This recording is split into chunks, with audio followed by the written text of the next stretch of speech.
Toi kaljuherra siellä alkoi siistityä, mutta seuraavaksi on meidän semmonen kappale, mitä me ollaan kutsuttu vähän, että tää on meidän Pride-biisi. Elikkä se on minä ja entinen rumpali on kirjoittanut tän. Kuulutaan molemmat siihen sateenkaarimafiaan, joten me haluttiin tehdä semmonen vähän niinku heavy-tunnari siitä. Ja tää biisi siis pohjautuu tohon Stonewall Riots ja kaikkia tämmösiä muita juttuja. Te olette varmaan joskus kuullut siitä. Oletteko? Joo, siellä kuuluu. Hyvä. Se on vähän hurjaa, jos ei olisi kuullut, koska sen takia me ollaan täällä Prideissa. Että saadaan olla juuri sellaisia niin kuin me halutaan ja mitä me ollaan oikeesti. Saadaan olla aitoja itsemme, eikö vain?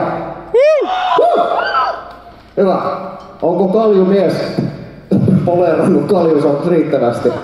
Hyvä. Sä saat kertoa mikä biisin nimi on. Kiitos. Joskus on hyvä päästää biisin kirjoittaja ääneen. Jonas Eriksson, mies biisien takana. Tämä biisi on Bring Back the Freak.